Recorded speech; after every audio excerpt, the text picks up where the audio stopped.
Bem, gente, tudo bem? Vamos voltar aqui para falar, entendeu? Dar continuidade à aula 3, entendeu? E vamos falar sobre John Locke, antes de entrar nas concepções newtonianas. Como eu disse para vocês, John Locke, ele, diferentemente de Bacon, tá? Ele é o grande representante do empirismo inglês, porque a obra de Locke é uma obra muito mais fundamentada, uma obra epistemologicamente falando, mais robusta, tá? Ela é muito mais completa, ela traz inúmeros elementos que são elementos dentro de uma base muito mais complexa, filosoficamente falando. E, óbvio, né, o Bacon, ele é o representante do empirismo radical inglês, né, já no século XVI, mas é Locke, tá, no século XVII, que vai fundamentar isso de uma forma mais profunda, vamos dizer assim.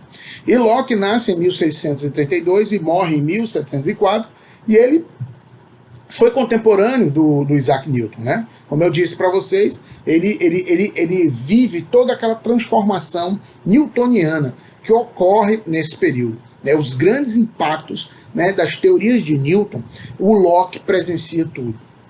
E nessa concepção, o Locke ele vai contra o pensamento cartesiano, o pensamento de Descartes, né?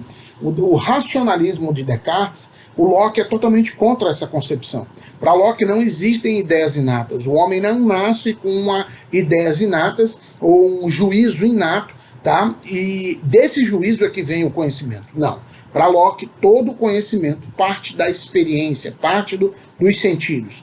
Né? São os sentidos que nos trazem as ideias simples, tá? E essas ideias vão sendo impressas na nossa mente e, consequentemente, a reflexão racional através dessas ideias simples, fazendo composição, fazendo análises, criam as ideias, entendeu, mais complexas ou as ideias compostas, tá? Para Locke, o conhecimento, todo o conhecimento, ele é gerado dessa forma. É gerado através do processo de experienciação. E a reflexão racional serve para construir ideias mais complexas, ideias mais elaboradas. É por isso que, para Locke, o homem nasce como uma folha em branco. O homem é completamente destituído de qualquer tipo de conhecimento no nascimento. E esse conhecimento é adquirido ao longo do processo, entendeu? De vivência, ao longo do processo das vivências. E a experiência ela vai se tornar o quê? O critério e a base de todo o conhecimento. Tá? E essa ênfase que o Locke dá na experiência, a um só tempo se afasta do cartesianismo e prepara a filosofia crítica de David Hume, que vai vir logo posteriormente, que é o grande crítico do empirismo, né? Grande crítico dessa corrente empirística, né? Ele, na verdade, vai elaborar um conhecimento muito mais complexo do que o próprio Locke, tá? Então, o Locke afasta-se do racionalismo cartesiano e nega por destronar a pura reflexão como critério de verdade. E por introduzir em seu lugar como critério e fonte do conhecimento, não princípios dogmáticos, mas a experiência do mundo sensível e as ideias que daí decorrem e que não mais poderão ser ideias inatas. Então, para Locke, essa experiência do mundo sensível é que leva ao conhecimento. E a gente percebe, ou vai perceber, que Isaac Newton é o grande cientista que expressa essa realidade, ou essa realidade empírica, né? Ou essa concepção que vai ser a concepção do indutivismo que a gente vai ver um pouco mais adiante, né? Que já estava presente em Bacon e se fundamenta cada vez mais em John Locke, tá? Para uma filosofia crítica e centrada no problema do conhecimento, ao erigir o homem no objeto privilegiado de suas preocupações, ao discutir os processos de que esse homem se utiliza para produzir ideias sobre o mundo, ao enunciar a impossibilidade do conhecimento de verdades essenciais, ao reduzir o conhecimento científico ao conhecimento dos fenômenos, vejam, tá? Ao conhecimento dos fenômenos, e aí a gente tem Newton como grande representante dessa concepção, pela via da percepção, e ao erigir a experiência em critério de verdade do conhecimento humano. É a experiência usada como critério de verdade, tá? Não temos como estabelecer outra concepção.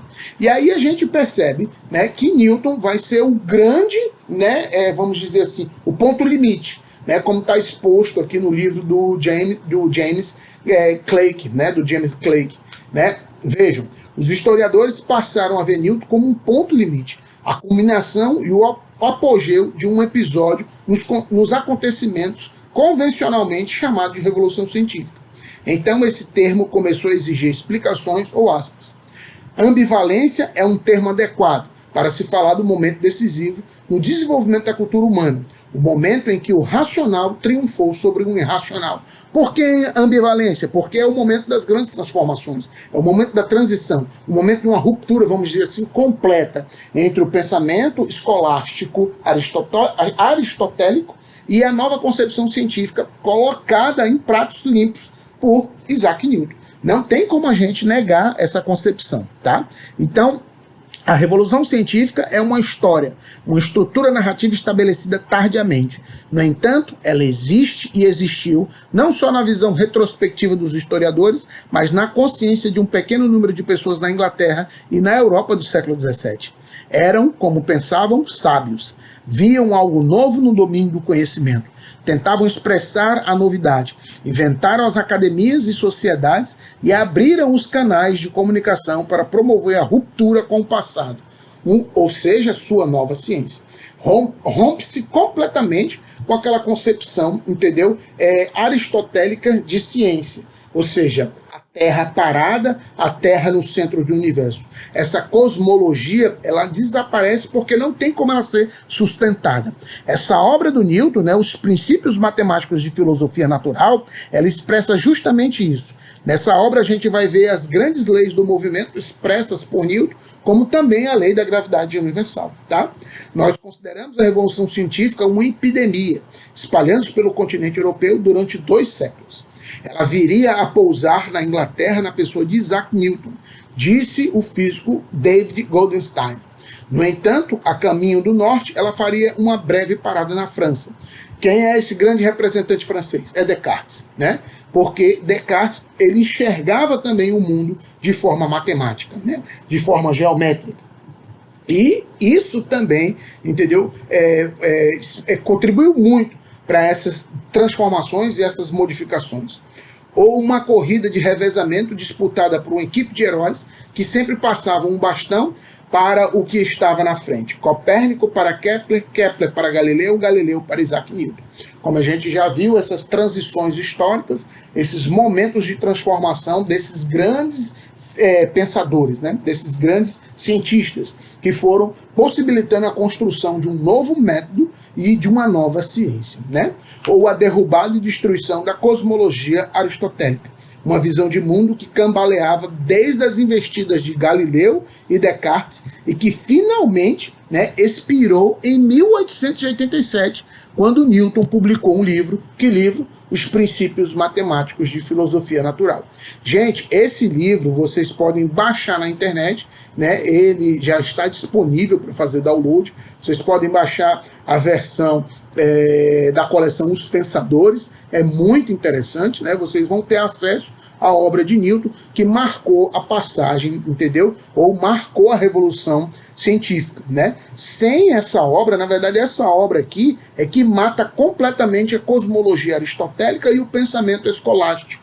Não tem como voltar mais atrás quando o Newton publica essa obra em 1687. A gente vai voltar a falar sobre essa obra e a gente vai falar um pouco mais sobre o Newton. Dentro dessa concepção, a gente vai se encontrar, né, agora na próxima aula para expor basicamente o pensamento newtoniano, né, ver as suas grandes leis, ver os impactos e as transformações que isso causaram na realidade social, né, e no pensamento, né, moderno e contemporâneo. Por mais que a gente não viva mais nesse mundo mecanicista, né, do Newton, né, muitas das concepções dele ainda vigoram na nossa realidade contemporânea. Gente, valeu, tá? E a gente se encontra na próxima aula. Um abraço.